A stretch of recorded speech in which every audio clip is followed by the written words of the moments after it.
We're live. Cool. Thank you so much, Phoebe. So, hi everyone. My name is Ellie. I'm one of the early careers resourcing partners for STFC. Today, we're just going to sort of take you through some few bits about us and our opportunities, and give you a bit of an insight from a couple of one of our students and graduates. So, I believe I can move the slide over. Just make it bigger. Perfect. Cool. So we're just first off touch on some introductions, who's joining. We've had a few technical difficulties this morning, so a couple of people haven't been able to join, but love working from home, the joys of working from home. But I'll just talk a little bit about STFC, our early career opportunities, any hints and tips as well during the recruitment process. AO, who is one of our current graduates, he unfortunately can't join us, so I'll just talk through his slides with you. And then we've got Caitlyn, who's one of our current industrial placement students, who will also talk through a bit about her and what she's doing at the moment. So yes, and welcome and introduction. So my colleague Emily, unfortunately, she's unable to join due to some technical difficulties, but me and Emily do the exact same role. So we both look after the recruitment for graduates, industrial summer placements and apprenticeships as well. AO, who unfortunately can't join us, he is our cryogenic engineer on the graduate scheme. And then we have Caitlyn, who is one of our industrial placement students working in the public engagement team in our ISIS impact department. So just to sort of cover off a bit about who STFC are. So we are a world leader in research, innovation and skills. We are one of Europe's largest research organisations as well, and we're home to an incredibly diverse array of research, technology and engineering projects. We work with universities, so we support their university-based research, innovation and skills development in astronomy, particle physics, nuclear physics, and space science. We also have incredible facilities, so we also provide access to world-leading large-scale facilities across a range of physical and life sciences. And one thing that's some of you might not be aware of is that we run a huge public engagement program trying to encourage those younger generation to take up STEM subjects, whether it's in school and in their future life as well. So here are our current locations. We've got a few around the UK. We've got an astronomy centre up in Scotland. We've got an underground laboratory in North Yorkshire. It is based in a working mine, so the team for STFC up there actually share it with the miners. We have an observatory down in Hampshire, and our two biggest sites are the Daresbury Laboratory up in sort of near Warrington, sort of between Liverpool and Manchester way. That is currently going into massive redevelopment, so it's going to get much, much bigger. And then we've got our biggest site, which is our Rutherford Appleton Laboratory, or the Harwell campus, which is about 30 minutes outside of Oxford. We also have a headquarters in Swindon called Polaris House. It's just an admin base. All the other sites, there's so much more going on there. So in regards to what we recruit, it really does vary. There's a wide range of recruiting disciplines, from physics to chemistry, robotics, mechanical engineering, electrical engineering, software, IT, software development, life sciences, material sciences, astronomy, space science. But we also recruit in our sort of business support function areas. So we do have positions that become available in finance, accounting, public engagement, communication, project management and estates as well. So a bit of a variety there. So in early careers, we look after sort of three main areas: our graduate programme, our industrial placements and our summer placements. Currently, we are recruiting for our graduate programme for next year and our industrial placements for next year. Our graduate scheme, it is a full-time 2-year programme with a guaranteed of a permanent role afterwards. So we don't have like a rotational scheme like some organisations do. The role that you apply for is the role that you would be working in. But for the first 2 years, it's like a programme where you have support from a separate team of ours, and I'll touch on them on the next slide. And they help you to support within your sort of soft skill training. Those graduate roles that we are recruiting for at the moment, they are to start in September next year. With our industrial placement opportunities, they're 12 months, they're full-time, and they tend to start in the summer. And we are going live in probably mid to end January next year with our summer placement opportunities. Those range from projects from 6 to 12 weeks. It does really do, there is a variety available, but all of these positions that we have, it's a hands-on job from day one, so you get exposed to exciting challenges. Being part of our sort of student community on site, you get to network with other graduate and placement students. As I mentioned, you're exposed to those projects and challenges from the start. But you do get to collaborate with world-leading engineers, technicians, and scientists. Hopefully, Caitlyn will be able to vouch for me on this, but there are some incredibly passionate people working at STFC, and I think that is really, really important. I think it's fantastic to see that passion come through, and it makes things really exciting. All of our students get supported with our graduate development team. So we actually have a separate team that are there to support everyone. And they're there to help with that mentoring and the expertise to make sure that you benefit from a range of personal development opportunities. They also will help you achieve your valid qualifications or any chartered status in your chosen field. And with our placements, just to touch on, we want to encourage those working relationships that continue well after your placement has finished. So just to touch on sort of common recruitment processes before I talk a bit about what we do. The most common thing that you're going to find when you're applying for graduate roles, placement roles, is CV and cover letter. That is the first thing that most organisations are going to always ask you for. So definitely worth making sure you've got those all up to date. Some companies will get you to fill out an application form as well. Somewhat it may be paper-based, majority are all online nowadays. There could be judgmental tests as well. That could be sort of all psychometric testing. That can involve like numerical, inductive and deductive reasoning, verbal reasoning. There is quite a mix. In the world of early careers, it is also very common to have self-recorded video interviews. And that's where an organisation will have set some questions for you to answer and you record yourself answering those. It's become much more common in the last year just due to the pandemic. Final stages, they usually tend to be interviews, assessment centres, and in those assessment centres they might include group exercises, individual exercises, and more than likely an interview as well. At the moment, a lot of organisations are still doing virtual sort of assessment centres and interviews. However, that potentially some may be moving towards more face-to-face, but don't be surprised if everything's still kept virtual. We're still keeping things virtual this year. Hopefully next year we'll be able to go back to face-to-face, but we'll see what happens.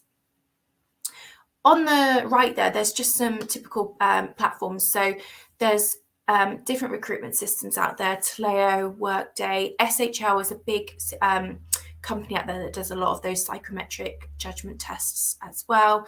Modern Hire, they're very big in the video interview platform. So you may see those names pop up. This is our process. So for our graduate and industrial placements, they're very similar. We do ask our candidates to submit a CV and cover letter through our careers portal. So it's where we advertise all of our vacancies. So it's all kept online. If you're shortlisted from that, you'd go through to an online test, which is very much, we do numerical, inductive and deductive reasoning.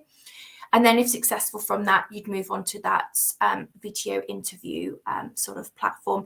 We tend to get our candidates to answer 5 to 6 questions, and that's used in the platform Modern Hire. Our graduates would have a assessment centre And our industrial placements would have a final stage interview if you're successful from that video interview stage, and then we move on to offers. Our summer placement recruitment process is much simpler. It is just a CV and cover letter screen. You just submit your CV and cover letter, and then we just move on to that final stage interview. At the moment, our assessment centres and final stage interviews are all taking place on Zoom. That's our preferred sort of method that we use. So this is our recruitment timeline. So I know it's Friday, but our adverts do close on Sunday. So this Sunday, we potentially might be leaving some adverts open until the 14th of November. However, that has not been confirmed. So definitely try and stick with that Sunday, the 31st of October deadline if you are interested. We then need to give our managers time to complete some shortlisting. They go and read every application, so it can take a time, especially if there's over 100. But our online tests and video interviews will take place from about mid to end November, and then our assessment centres and interviews will be in December, January, potentially going on into February. If you aren't successful throughout each step, we pretty much will be in contact with you to let you know the outcome of your application not long after. So we tend to move quite quickly on this. And as I mentioned earlier, our graduates start in September, our industrial placements start in the summertime. So hints and tips. So these aren't just necessarily for us as an organisation. You can take these tips with you for other organisations that you use. But one thing I think is really good to highlight is utilising your uni career services with the support that they can provide you, whether that is cover letter or CV writing skills. It's definitely worth having a chat with them. If that support is there, use it, 100% use it. That's one thing I would strongly recommend that you do. When you are looking at applying for jobs, definitely read the job advert twice, making sure that you match the essential criteria that the organisation is looking for. Art jobs can be quite niche, very unique, so it is worth definitely just going through, you can do it more than twice if you like, just so you've got a bit of an understanding. If you have any questions about the jobs, you're more than welcome to reach out to the recruitment team. They're there to help. If an organisation asks you to submit a cover letter, make sure you do that. This is a great opportunity for you to state your suitability and motivation for the role, and that's what employers will definitely be looking out for. Research on the organisation and or the department, so important. More than likely, and I'm probably 99% positive that you will get asked about what you know about the organisation or department. So definitely do your research. And that is one thing that employers do look out for in cover letters. If you are doing any sort of online tests or video interviews, use the full time allocated. Make sure that you understand what you need to do. You can always ask the recruitment team if you're not sure. There are practice tests available online. Always good doing those practice tests. Some platforms for tests and video interviews will give you the option to do a practice one. Definitely do it, absolutely. If throughout the recruitment process you need to state some reasonable adjustments that need to be made, just reach out to your recruitment team. They're more than happy to make those changes for you. One thing that can be quite common as well, especially during the assessment centre and interview stages, is the organisation might ask you to complete a 5 to 10 minute presentation. I know this time of the year, it can be really, and especially going on to the end of the year, it can be really busy for you at university, and that's absolutely fine. So just put it in the back of your mind that they might ask you to get a presentation together. When you are at that interview stage and you're answering those questions, take your time. If you need a moment to sort of have a think of your answer, take a sip of water, that is absolutely fine. Just ask. No recruiter's going to turn you down on that. Ask questions. That is so important. This is as much of a time for you to check that the employer is a good fit for you. So I always think when you go for an interview, always think of what sort of questions you'd like to ask at the end, because you want to make sure that that is the role, the company, the organisation that you want to work for. And finally, try to relax and be yourself. I know it can be quite nerve-wracking in interviews. Even when I've been doing recruitment for over 10 years, even when I've gone for job interviews in the past, I still get nervous. It's absolutely fine. But try and let your personality flow throughout the interview. Employers will be looking out for that. So just to give you sort of a bit of an overview of where you can find sort of these graduate and placement roles, just an example of those where the organisations might advertise, and we advertise on the majority of these. There is a website called Glassdoor, and they are great for company reviews. So if you ever sort of want to read into the culture of an organisation, definitely check them out there. It's always good to sign up for job alerts, use your keyword searches, and take your time really. You don't need to rush. Just make sure that you're using that time available to find the right opportunity for yourself.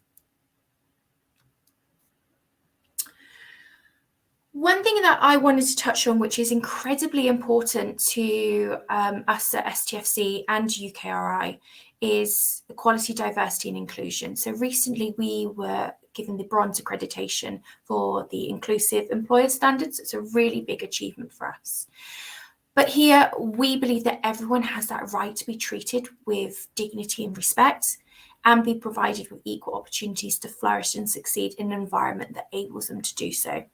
So we are continuously committed to eliminating those discrimination and advancing equality of opportunity, but we're also committed to building a culture that values openness, fairness and transparency. We are also an equal opportunities employer, so we welcome applications from all sections of the community. We guarantee to progress to the next stage of our recruitment process all applicants with a disability who meet the minimum criteria of vacancy, and we will make the necessary adjustments to do so. On our website, you can find so much more information about equality, diversity and inclusion. So if you are interested, the link below will take you to all that info. So unfortunately, AO hasn't been able to join us today, which is a shame because it would have been great to sort of hear about his experience as a graduate on our scheme. So I'll just go through his slides with you. So AO is one of our he's in the first year of our graduate scheme.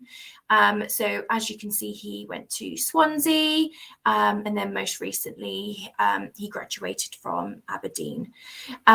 He currently works as the cryogenic engineer STFC in our Aztec team, and he is based at our Daresbury laboratory up north. So he works on a range of different projects. And he's now currently supporting the radio frequency team. So his role is very much hands-on.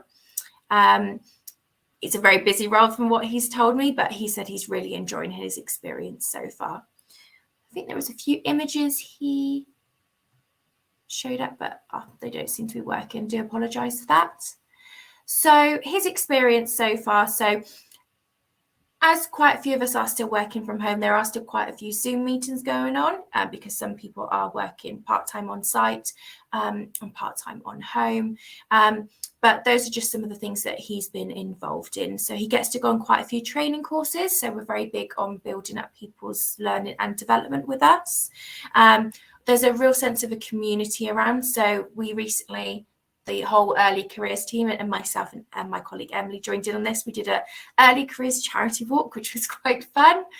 And yeah, he gets involved in quite a lot of presentations. He also gets involved in with our uni career fairs as well. So he's been attending a few of those, helping us out and speaking to current students at university about his experience.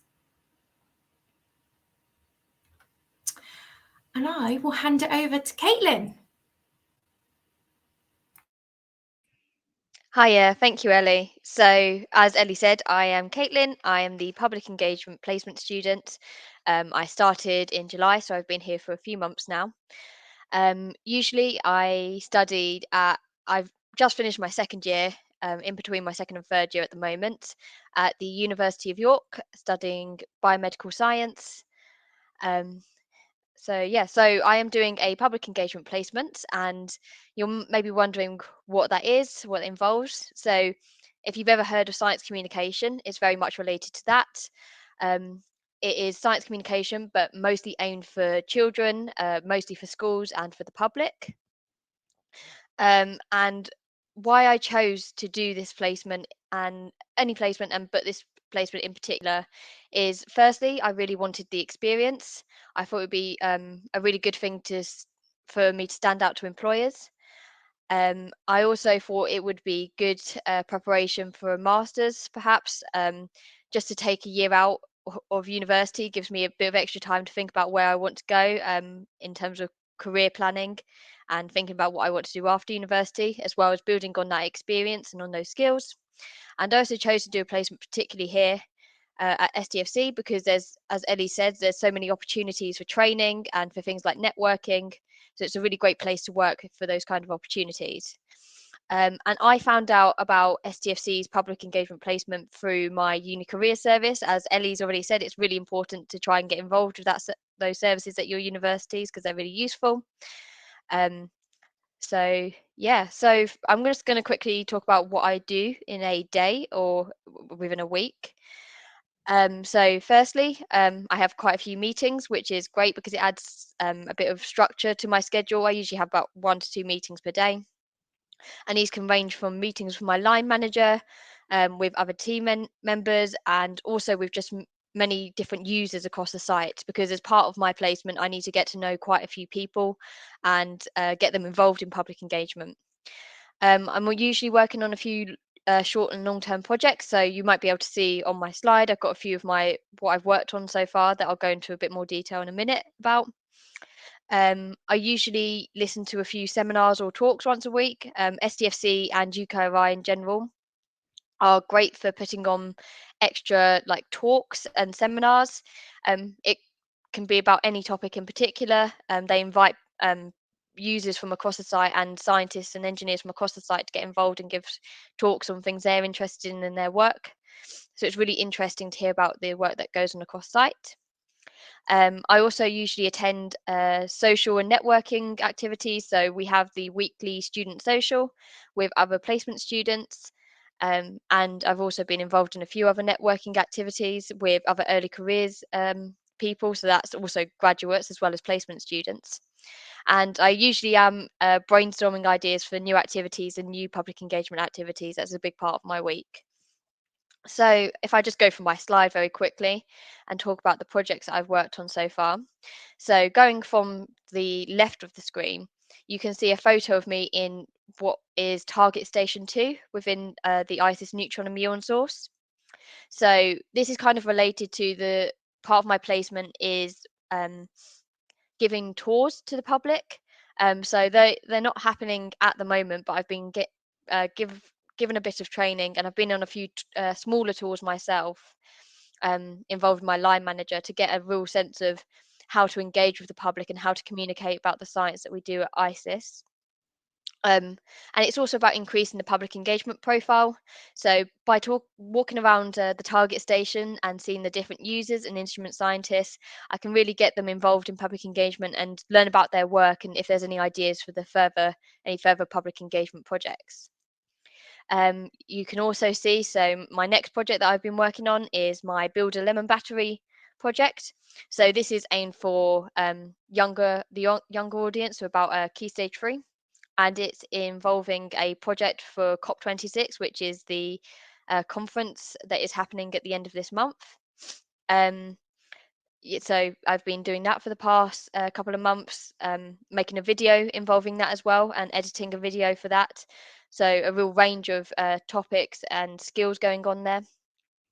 I do a lot of very fun activities as well. So if you can see the photo kind of in the middle, I have made a magnet levitate with nitrogen, and I've also played around with Bertie. So that is the robot on the very right of the screen. I don't know, Ellie, if you can press. It's a video. It should play for you.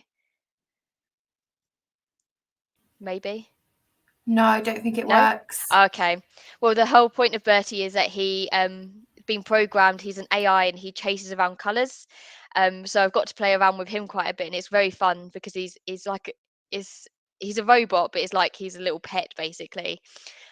So playing around with those kind of things and making new activities for when we can get particularly schools back onto site, back into the ISIS neutral immune source.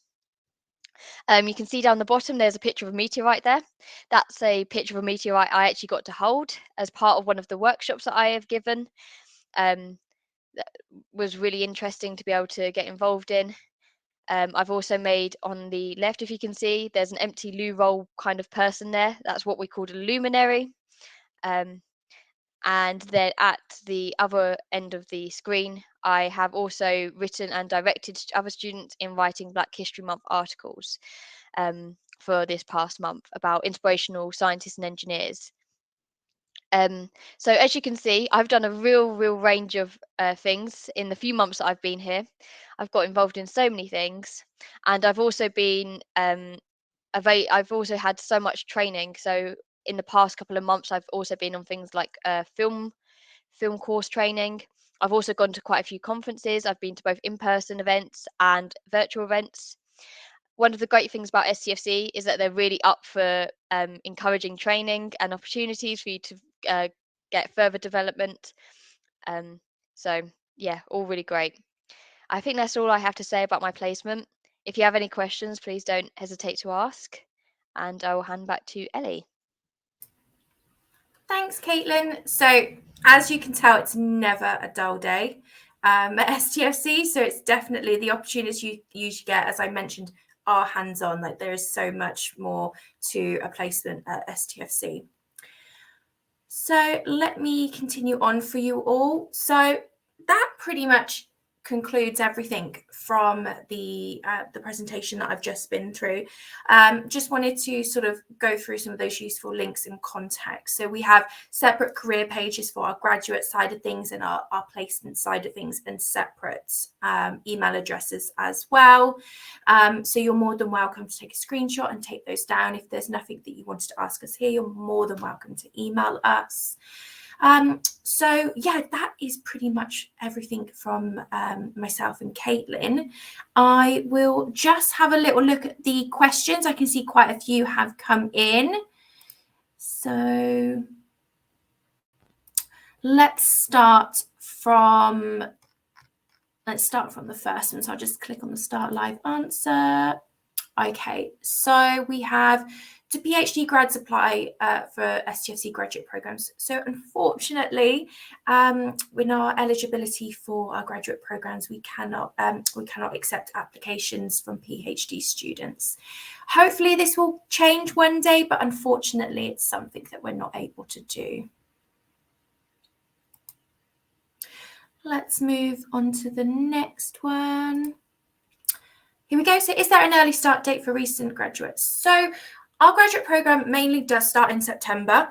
We are looking at potentially doing another start date earlier. However, it's not been confirmed. So possibly we may be starting a program in May next year and then doing one in September.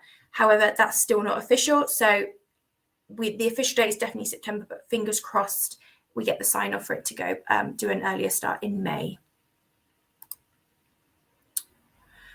Next one. So does the video interview include both technical and personality-based questions? Do you know what? So our video interviews, those questions are set by our hiring manager. So it all really depends on what they're answering. But the majority are technical and sort of generalist questions, which could be around about what you know about the organisation, your maybe tell us a bit about your university, that sort of thing. So yeah, sometimes it can vary. Next one, here we go. So what are the opportunities for data analysis? So our roles are very niche, very unique roles. And the criteria for what the hiring managers are looking for is always set by them. Some of our hiring managers are open to any discipline. Some are open to certain disciplines. So it really does depend. We have definitely had data analyst sort of positions come up before, not as much as our sort of engineering side of things, but they do come up, yes. And let's go to the next one.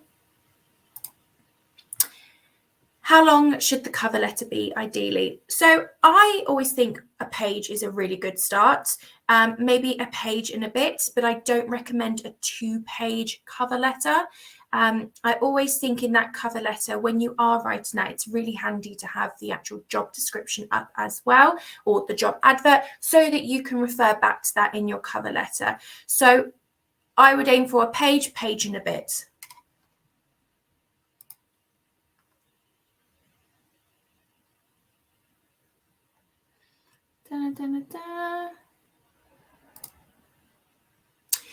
Do you provide any assistance with relocating and accommodation? So we don't provide you with accommodation. However, one of our benefits that we do have is a rent deposit scheme, but you can only access that once you have started employment with us.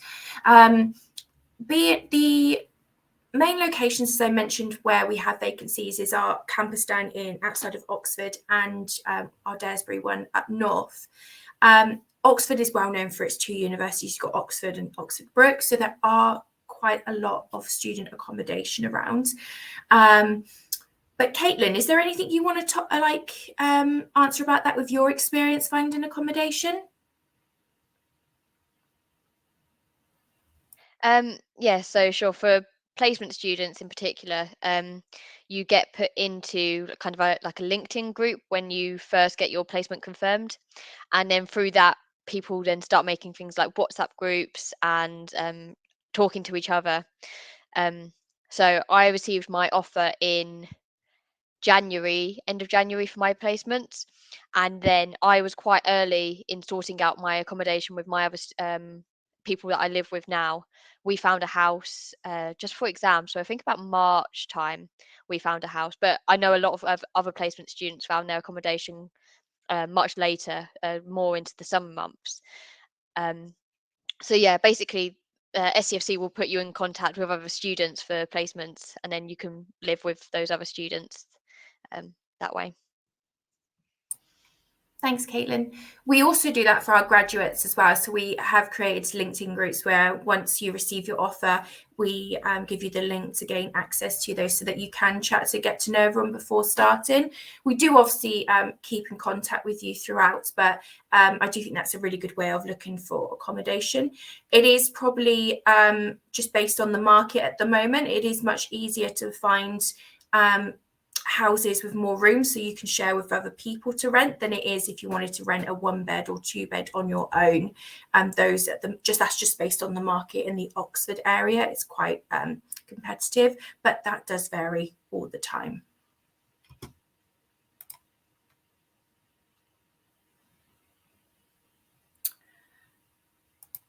So next question, is there an opening for master's students too? So for our graduate scheme, you do need to be an undergraduate unless you're doing an integrated master's.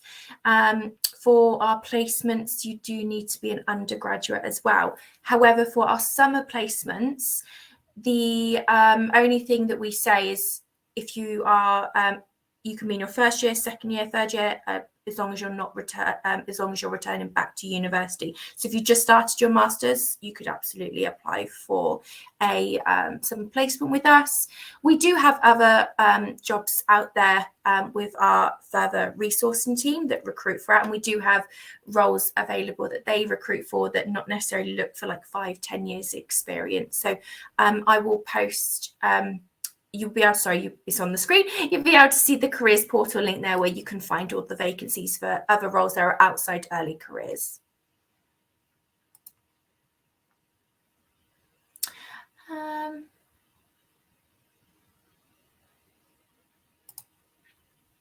So I'd applied for an electronics engineer industrial placement, and yesterday I got an update on the job portal saying it's under review. When can I expect another update?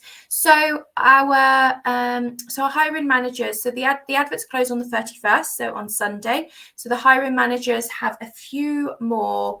They have a few weeks. I think. Let me bring the timeline one back up. Bear with me.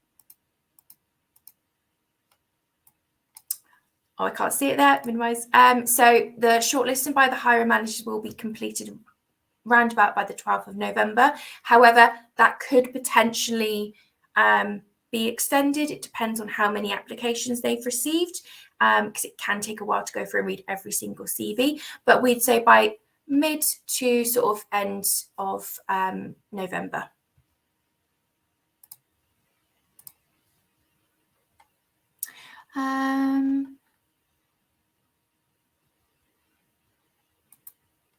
Here we go.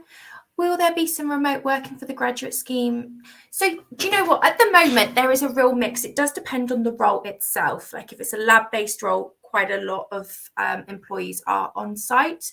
But we are currently trialing what's called hybrid working, where we are doing sort of part-time on site, part-time at home.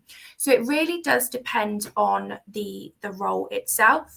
For our placements positions and graduate scheme, we try to get those employees on site as much as possible so that you're getting the most out of the experience. But we do offer a flexible working policy as well, where you can put in a request for flexible working. So we can be flexible, definitely. I think I've skipped over a few. I do apologise.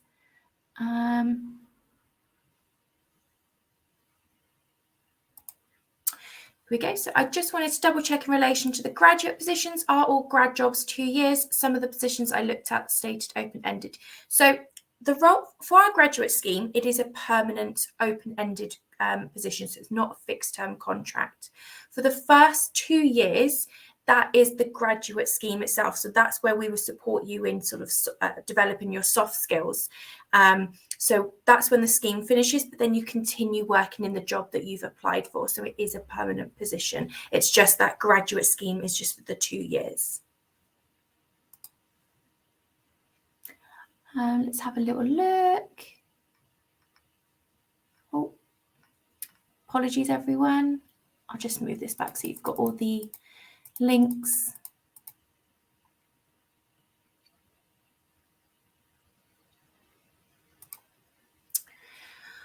Are graduates from all over countries accepted for industrial training? So we've got a real diverse workforce, as long as you have rights to work in the UK. However, if anyone is on a student visa, a tier 4 visa, for the graduate positions, we will try to sponsor where possible. Sometimes that cannot be guaranteed, just due to the fact that the Home Office set eligibility for us to be able to sponsor a role. And because our roles are very unique, sometimes they don't always get accepted by the Home Office, but we will always try to, where possible, sponsor. If you're doing an industrial placement or a summer placement and you're on a tier 4 student visa, outside of term time, you can work full time. So for a summer placement, that's not a problem. For the industrial placement, one of the criteria is that your uni and course need to allow you to do a placement year. And because of that, you can work the full 12 months in an industrial placement. Let's go to the next one.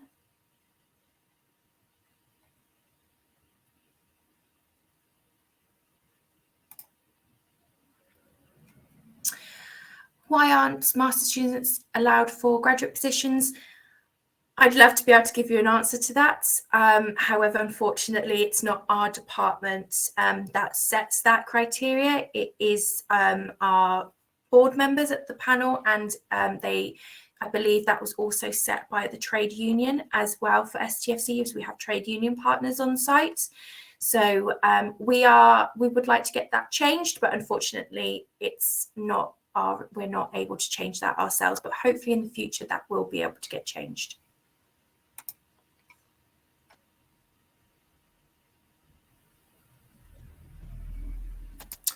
Can a bachelor student apply for a graduate scheme? Yes, absolutely. If you're an undergraduate, that's not a problem. We can accept people that have graduated with a minimum of a 2-1 that graduated in 2020, 21, and are due to graduate next year.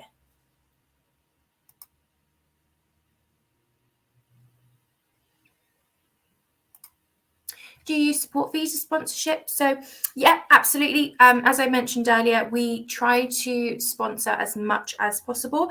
the Home Office does set those regulations, and sometimes our roles don't meet those because they are quite niche and unique. But we will try to sponsor where we can, absolutely. It is something that we work very closely with our own internal immigration team. So yeah, definitely something that can be considered.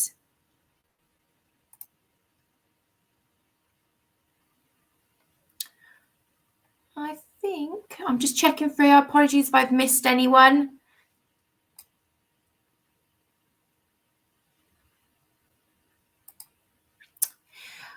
Whilst working within STFC, is there support or allowances for those who may want to start a PhD? Yeah, absolutely. So we're really, really big on learning and development.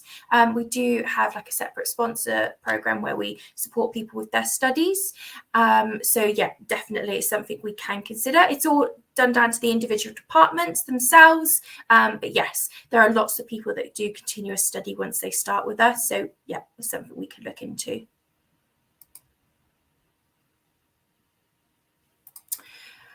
Do you accept people with a graduate route visa of 2 years? Yep, so absolutely. So if you're due to graduate next year, and you're on a student visa, you can apply for the new graduate visa that recently got launched this year. And that allows you to continue working full-time in the UK for 2 years. So yeah, that's not a problem. After those 2 years, we would then look to as to whether your role can be sponsored, and then we potentially go down the sponsorship routes. However, it cannot be guaranteed, but it's something that we would definitely look at. I think that is all the questions. Does anyone else have any other questions at all? Anything else from myself or maybe Caitlyn, if you want to hear a bit more about her experiences, for any questions?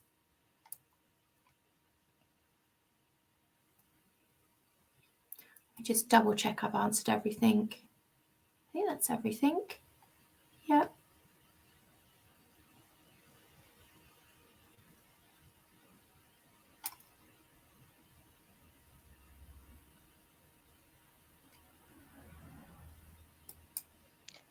Thank you, Faye. Good luck. I think.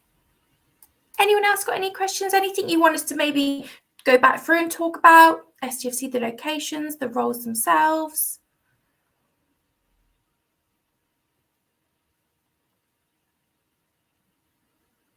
Looks like you've done a really good job, Ellie. Oh, we've got one there. Here we go. So how does working with you help me develop my career knowledge as a fresh grad? So we have our own, we have what we call our graduate development team. And they are a team that look after, I guess, support our graduates and all of our students as well. So I bring you into the company and then they look after you once you start. So they're there to help support you, to make sure that you're getting the most out of your placement or the role itself, to make sure that you're getting that mentoring, building up on those soft skill training as well.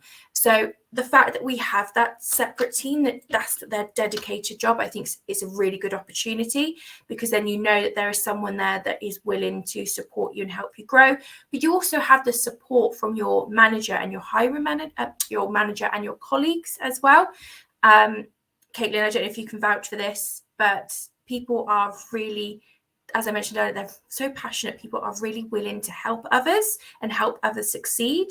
And I think that's incredibly important.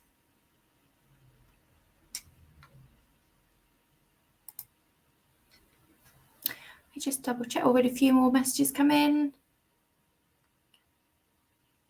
Thank you for all the information. Thank you so much, everyone. Really appreciate it. Anyone else got any questions at all?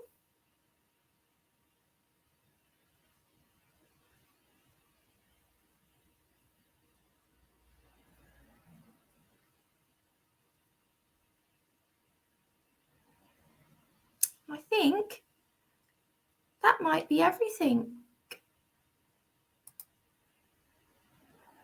I wonder if Phoebe...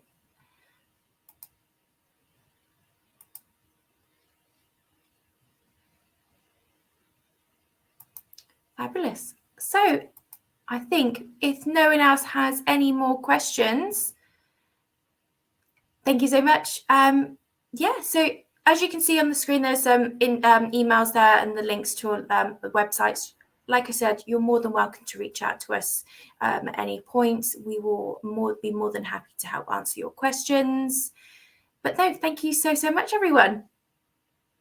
Yeah. Thank you for listening, everyone. Good luck with your applications.